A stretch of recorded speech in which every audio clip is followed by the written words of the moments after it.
नमस्कार, एक बार बहुत बहुत स्वागत है आपका फिर से हमारे YouTube के इस चैनल पे। आज हम जो क्वेश्चन देखने जा रहे हैं वो 8 मार्च 2025 के शिफ्ट फर्स्ट के क्वेश्चन है, वो भी SBI प्रीलिम्स के। तो सबसे पहले हम यहाँ शुरुआत करेंगे, लेकिन शुरुआत करने से पहले कुछ आपको सुझाव है, कुछ आपसे रिक्वेस्ट है कि आप वीडियो को पूरा देखिए अगर आप सिंसियर और सीरियस एस्पिरेंट हैं तो, है ना। तो आइए अब हम क्वेश्चन शुरू करते हैं। क्वेश्चन शुरू करने के लिए सबसे पहले हम देखते हैं क्वेश्चन नंबर फर्स्ट को। फर्स्ट वाला जो क्वेश्चन है सर, ये क्वेश्चन रिलेट करता है हमारे SI और CI को, अर्थात कि सिंपल इंटरेस्ट और कंपाउंड इंटरेस्ट को। यहाँ एक बात जान लेनी जरूरी है कि जब हम इंटरेस्ट कैलकुलेट करते हैं तो कैसे करते हैं। तो यहाँ पे अगर बाई द वे आपको SI कैलकुलेट करना है 4% के हिसाब से 2 ईयर का, तो आप क्या करते हो, इन दोनों का गुना कर देते हो। क्या करते हो, 8% हो गया SI। अगर ये 5% है और ये 2 ईयर का है तो क्या करते हैं, 10%। क्या होता है सर, ये SI आप कैलकुलेट करते हो, ये SI आप कैलकुलेट करते हो। लेकिन जब आपको CI कैलकुलेट करना होता है तो क्या करते हो, थोड़ा सा समझे इस चीज़ को। तो CI कैलकुलेट करने के लिए थोड़ा सा एक बार उसको भी मैं बता देता हूँ। CI क्या होता है सर, CI जब आप कैलकुलेट करने जाते हो तो दो चीज़ होती है। इसके लिए क्या होता है, 2R और होता है R²। सपोज करो ये 2 ईयर्स के लिए ना, 2 साल के लिए सपोज करो कि अगर 5% रेट है तो क्या करना है, R के जगह 5 रखना है। क्या रखेंगे, 5 दूनी 10 और 5 का स्क्वायर करेंगे 25। चूंकि 2 साल का CI है ना, तो यहाँ पे क्या करेंगे, इधर से 2 अंक के बाद पॉइंट लगा देते हैं, 10.25%। फिर इसी तरीका से अगर बात करते हैं कि 6% है तो 6 के लिए क्या हुआ भाई, तो देखो 6 दूनी 12 और 6 6 36, यानी कि 2 साल का है तो यहाँ पॉइंट लगाएंगे, क्या आएगा 12.36%। इसी तरीके से अगर आप 7 का लेके चलते हो तो 7 दूनी क्या आता है 14 और 7 7 49, यानी रेट क्या बनेगा सर 14.49%। आई होप कि ये चीज़ें अभी आपको समझ में आ रही होंगी। लेकिन अगर 2 अंकों में आ जाए, जैसे कि अगर हम बात करते हैं कि 10% आ जाए तो क्या करेंगे, 10 दूनी 20 और 10 का स्क्वायर क्या होता है 100। यहाँ पे देखो 3 डिजिट आया है, लेकिन 2 साल का है तो 2 अंक के बाद पॉइंट लगेगा, अर्थात ये वाला एक जो है यहाँ जुड़ जाएगा, तो क्या आएगा 21%। आई होप कि आपको चीज़ें समझ में आ रही होंगी। अगर इसी तरीके से बात कर लेते हैं, एक बार और देख लो, 12% अगर है तो क्या होगा, 12 दूनी 24 और 12 का स्क्वायर होता है 144। अब यहाँ पे 2 अंक के बाद पॉइंट लगना है, यानी ये वाला अंक इसमें जुड़ जाएगा, क्या होगा 25.44%।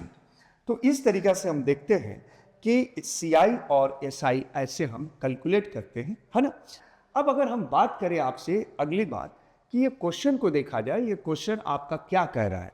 क्वेश्चन के अंदर बात करेंगे तो क्वेश्चन टोटल लगभग अर्थात की अप्रोक्सीमेशन पर आधारित है। यहाँ क्वेश्चन क्या बोल रहा है, सबसे पहले पहली बात करते हैं। यहाँ पे एक व्यक्ति है और उसके पास 2 स्कीम है, A स्कीम है और B स्कीम है। अब यहाँ क्या होता है, मेरी बात समझिएगा। स्कीम A के अंदर अगर हम बात करेंगे तो स्कीम A में वो कुछ पैसा लगाता है और वो पैसा है X माइनस 25M। और यहाँ क्या लगाता है, यहाँ X लगाता है। एक किस पे लगाता है, SI पर, और एक किस पर लगाता है, CI पर। अब जरा बात समझो, अब यहाँ जो रेट दिया गया है, रेट दिया गया है 8.006%। अब हम यहाँ क्या करेंगे कि अप्रोक्सीमेशन का है तो अप्रोक्सीमेट कर लेंगे, यानी 8 मान लेंगे। टाइम क्या दिया हुआ, टाइम देख लेते हैं। टाइम दिया हुआ है 5 वर्ष 3 डेज, यानी इसको हम 5 मान लेते हैं, यानी यहाँ का रेट कितना बनेगा, यहाँ का रेट बनेगा 40%। अब अगली बात करते हैं तो CI वाले पे क्या करता है कि 10% के हिसाब से 2 वर्ष 2 दिन, 2 को भूल जाते हैं, 2 वर्ष लेते हैं, 2 दिन को भूल जाते हैं। तो 10% के हिसाब से अगर 2 साल का निकालेंगे, 10 दूनी 20 और 10 का स्क्वायर 100, 3 अंक हो रहा है, एक अंक शिफ्ट करेगा, क्या आएगा 21%। ये आपका CI बना। अब क्वेश्चन ये बोल रहा है कि दोनों का जो डिफरेंस है ना, वो डिफरेंस आता है 900 रुपीज़ का। ये आपका क्वेश्चन बोल रहा है, जो 900 रुपीज़ है ये भी अप्रोक्सीमेट है, अर्थात कि लगभग है। अब हम बात करेंगे कि इस क्वेश्चन को क्या इतना ज़्यादा कैलकुलेट करना पड़ेगा या इसे हम जल्दी से भी बना सकते हैं? तो सबसे पहले इसका बेसिक हम बात कर लेते हैं। बेसिक क्या बनाएंगे हम लोग? तो आते हैं सबसे पहले बेसिक बनाते हैं। तो आओ जरा बेसिक करते हैं। तो बेसिक बनाने के लिए यहाँ मैं फॉर्मेटिंग कर रहा हूँ। क्या फॉर्मेटिंग है ज़रा समझेंगे। तो क्वेश्चन क्या बोल रहा है कि x माइनस 2500 पे क्या बना, इसका इंटरेस्ट कितना बना 40% का, और यहाँ माइनस डिफरेंस, क्योंकि 900 रुपीज़ SI और CI का डिफरेंस है। क्या बोल रहा है x का 21% और इसका डिफरेंस कितना आ रहा है सर, ये आ रहा है आपका 900। ये जो बना ना, ये हमारा फॉर्मेशन बना, ये फॉर्मेटिंग बना। अब इसी को हमें सॉल्यूशन करना है।